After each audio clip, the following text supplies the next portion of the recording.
Yes, good noon students, how are you बेटा। आज का हमारा टॉपिक है पत्र लेखन। देखिए बेटा, पत्र जो है आप स्टार्टिंग से ही करते आ रहे हैं, तो एक बार हम फॉर्मेट देख लेते हैं कि किस प्रकार के पत्र जो है हम किस प्रकार से लिखें।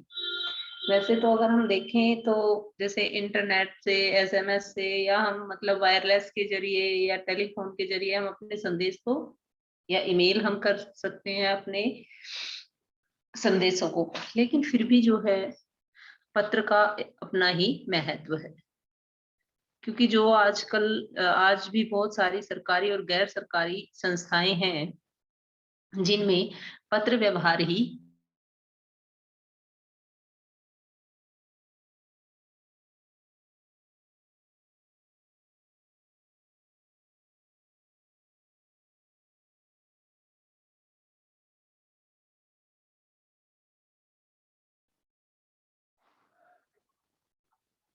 Yes, good non students.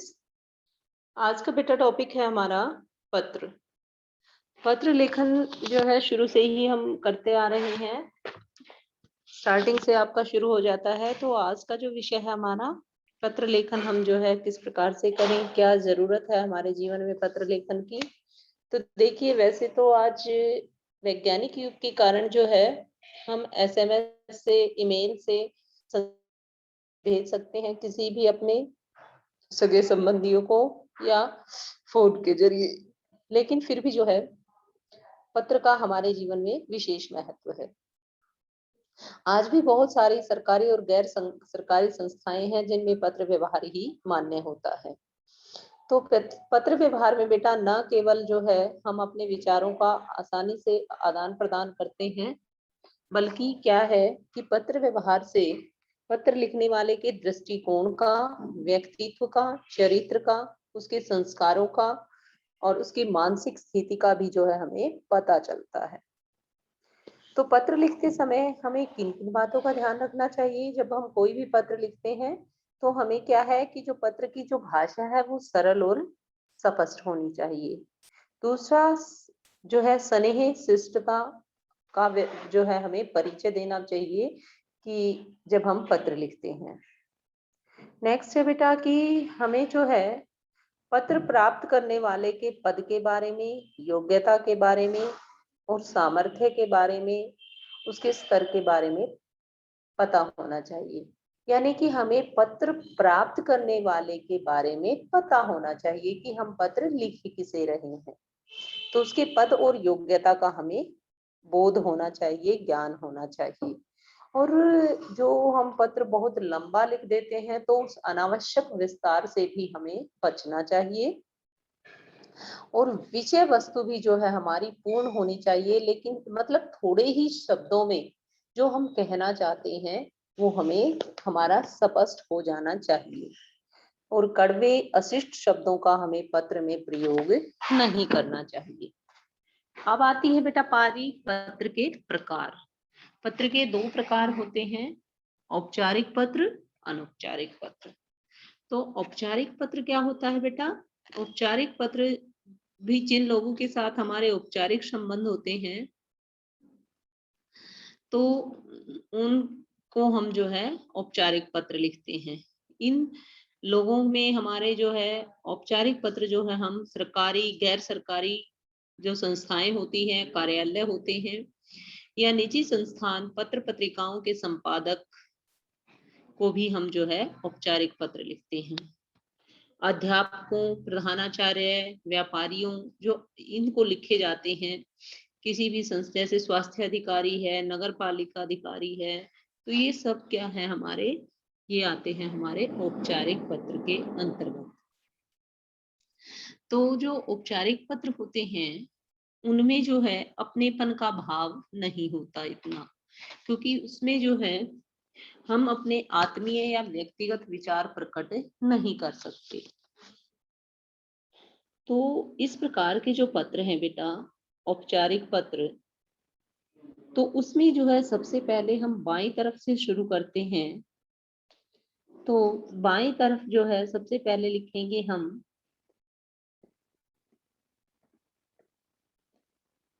सबसे पहले है सेंडर या रिसीवर, दो चीजें होती हैं पत्र में। पत्र लिखना किसे है और किसको लिखना है। तो दो बातें, जब भी हम पत्र लिखते हैं दो बातें आपको क्लियर होनी चाहिए। पत्र प्राप्त करने वाला, पत्र लिखने वाला। पत्र लिखने वाला कौन है, पत्र प्राप्त करने वाला कौन है। तो सबसे पहले बेटा बाएं तरफ आता है पत्र लिखने वाले का पता। बाएं तरफ, दाएं तरफ आप कुछ भी नहीं लिखेंगे, बाएं तरफ लिखेंगे पत्र प्राप्त करने वाले का पता। तो अब आप पत्र लिख रहे हैं तो आपका पता क्या होगा, परीक्षा भवन, कैथेगय नगर। उसके बाद जो है हम लिखेंगे 31 मई 2021। 31 मई 2021। उसके बाद आता है हमारा पत्र प्राप्त करने वाले का संबोधन, कि उसको हम किस नाम से संबोधित करते हैं। पत्र प्राप्त करने वाले का संबोधन क्या है, उसका पद क्या है, उसको किस जो है पद से हम संबोधित करें। तो जैसे आपको ऊपर पत्र में दिख रहा है कि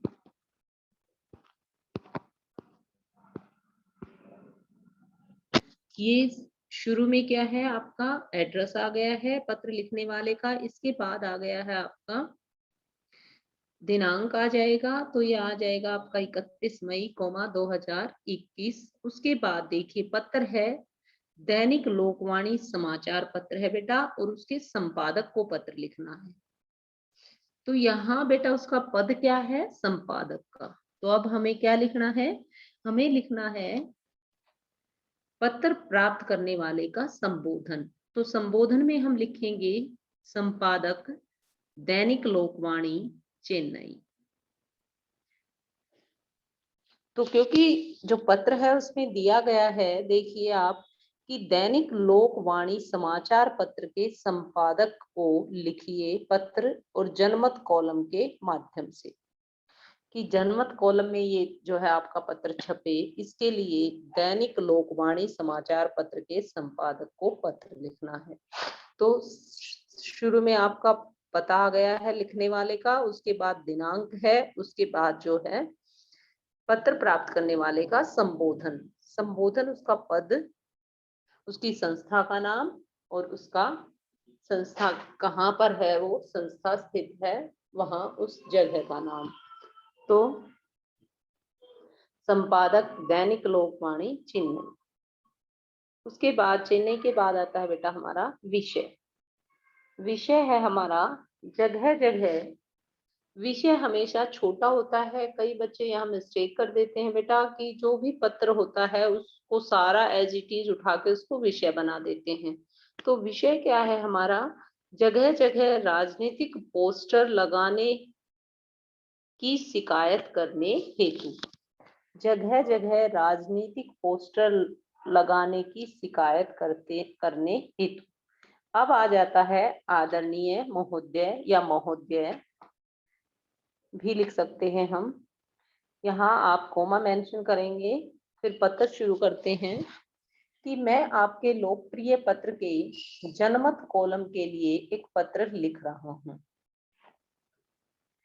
कि मैं आपके लोकप्रिय पत्र के जनमत कॉलम के लिए, जिसमें जनता का मत व्यक्त होता है, वो कॉलम स्पेशल होता है, तो उस कॉलम के लिए एक पत्र लिख रहा हूँ, इसे प्रकाशित करने की कृपया करें।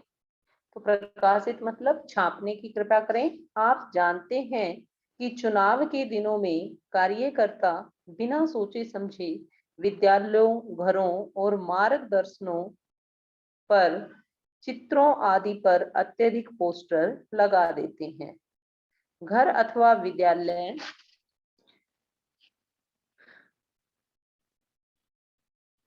कोई राजनीतिक संस्था नहीं है।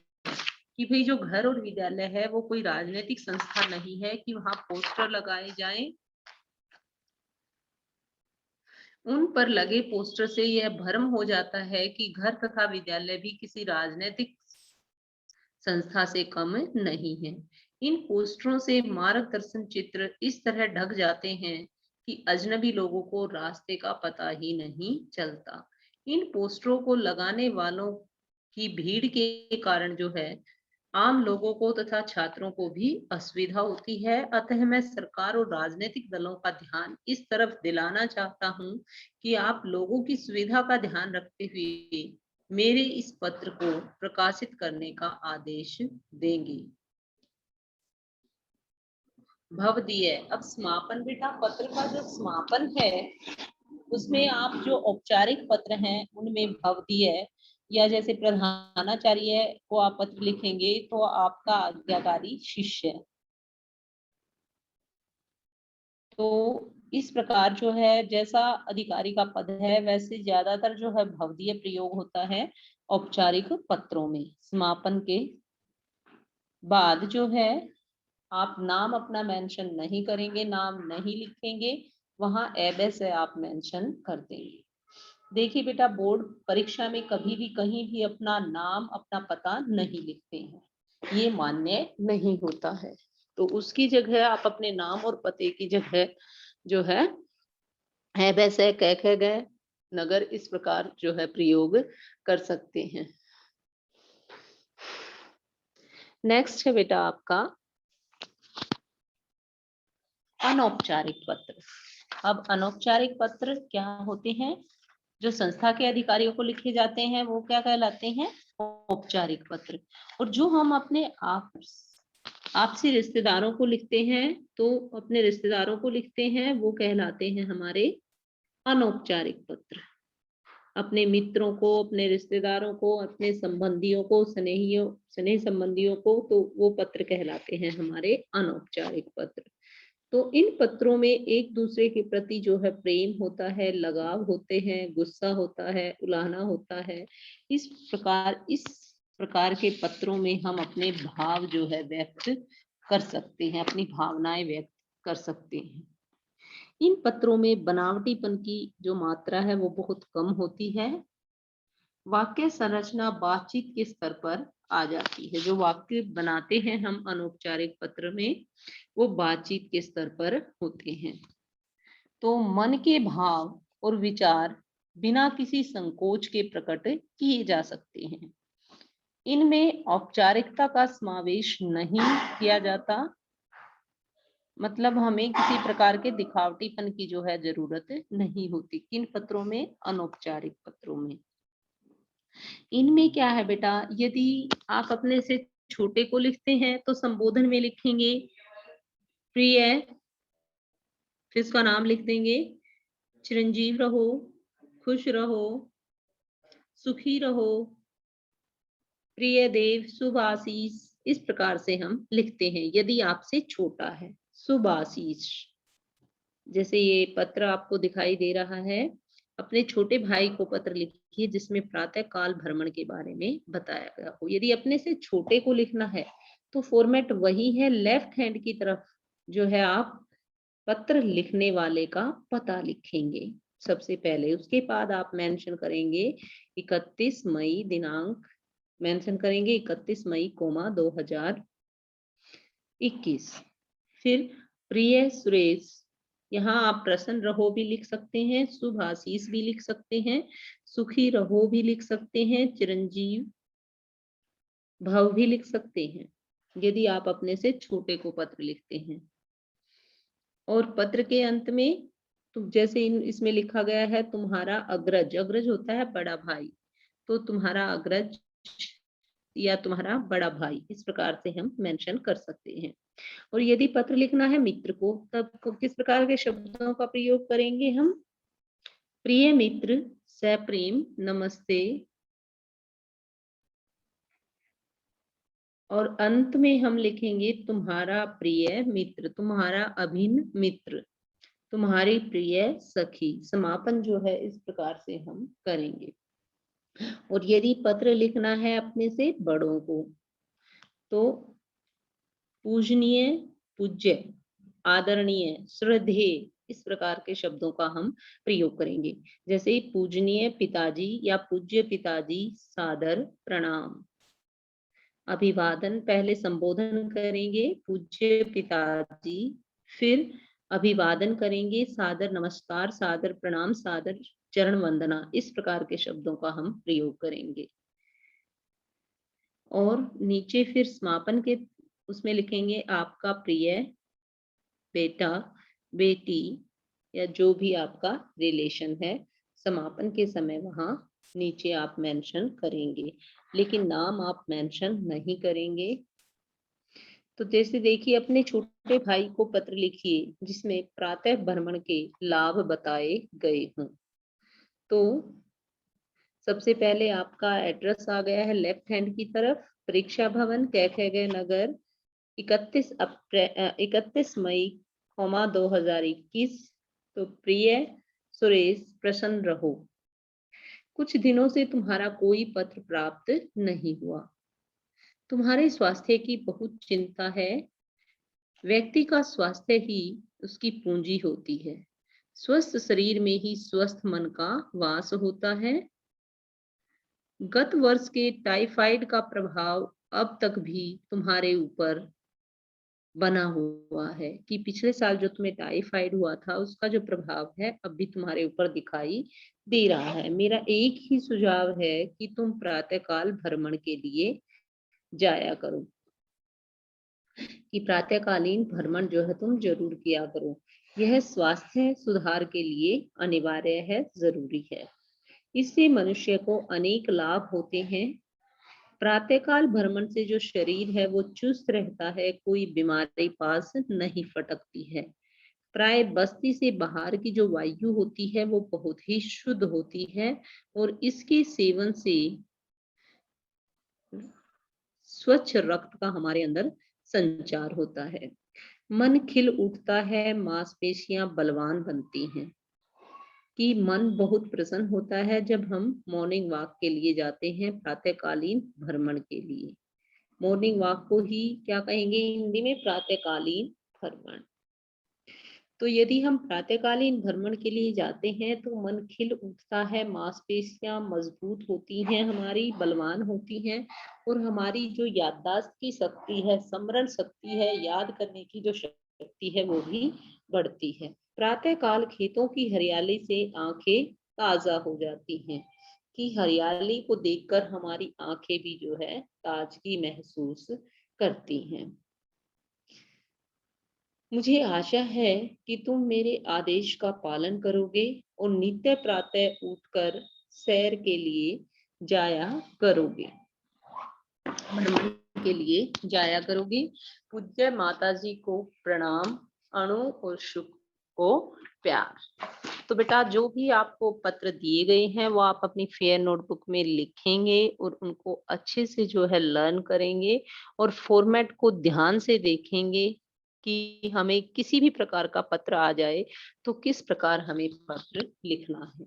यदि किसी समाचार पत्र के संपादक को आ जाता है तो आप इसको इसी तरह लिखेंगे जैसे ऊपर लिखा हुआ है, कि सबसे पहले लिखने वाले का पता, उसके बाद दिनांक, उसके बाद संपादक। अब उसमें दिया है दैनिक लोकवाणी, यानी कि समाचार पत्र का नाम दिया है, तो आप समाचार पत्र का नाम एज इट इज लिख दोगे।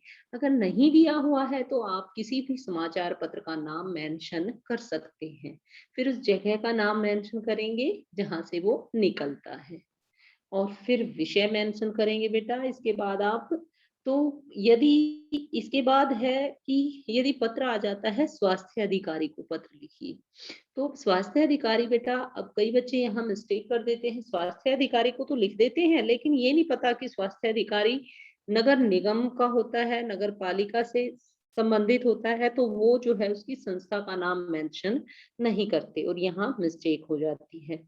तो देखिए, सबसे पहले क्या है, लिखने वाले का पता, परीक्षा भवन, कैकेगय नगर, 31 मई 2021। तो स्वास्थ्य अधिकारी, नगर निगम, फिर उसके नगर निगम कहाँ से संबंधित है, नगर निगम, तो वो मेंशन करेंगे आप, और फिर विषय मेंशन करेंगे। तो सबसे पहले तिथि के बाद उसका पद, उसकी संस्था का नाम, उसके संस्था किस शहर में है उसका नाम, यानी कि इसके बाद आपने 3 चीजें मेंशन करनी है। अधिकारी का पद, उसकी संस्था का नाम और उसके शहर का नाम कि किस वो संस्था किस शहर में है। तो शहर की जगह आप एबैसे भी जो है लिख सकते हैं, एबैसे नगर, तैथैदा नगर, जो भी आप ये है मेंशन कर सकते हैं। तो फिर क्या कह रहा है वो, आदरणीय महोदय, मलेरिया की रोकथाम हेतु जो अपने क्षेत्र की सफाई व्यवस्था की ओर, आप अपने क्षेत्र का नाम मेंशन कर सकते हैं कि मैं आपका ध्यान जो है सफाई व्यवस्था की ओर दिलाना चाहता हूँ। मेरा जो, आप जानते हैं कि यह क्षेत्र जो मेरा क्षेत्र है सुभाष नगर, ये पर्याप्त ढलान पर बसा हुआ, बरसात में यहाँ स्थान स्थान पर पानी रुक जाता है।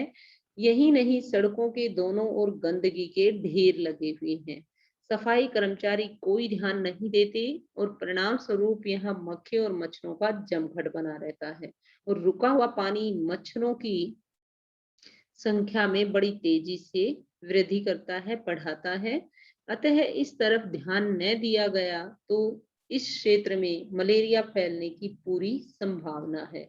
अतः आपसे प्रार्थना है कि इस क्षेत्र की तुरंत सफाई करवाने का आदेश दें और मलेरिया की रोकथाम के लिए समुचित उपाय करें, समुचित व्यवस्था करें। यही नहीं, यहाँ के निवासियों को आवश्यक दवाइयां भी मुफ्त उपलब्ध कराई जाएं। आशा है कि आप मेरी प्रार्थना की ओर ध्यान देंगे और उचित प्रबंध द्वारा इस क्षेत्र के निवासियों को मलेरिया के प्रकोप से बचा लेंगे। भवदीय अंतिम जो समापन होगा आपका, भवदीय, आप अपना नाम मेंशन नहीं करेंगे, भवदीय एबैसे इस प्रकार मेंशन करेंगे। तो बच्चों, अब जो है लेक्चर आज का हमारा यही समाप्त होता है और अब आप जो है doubt, if you have any doubt you can take doubt now. Okay students, if you have any doubt you can raise hand. If you have any doubt beta, you can raise hand.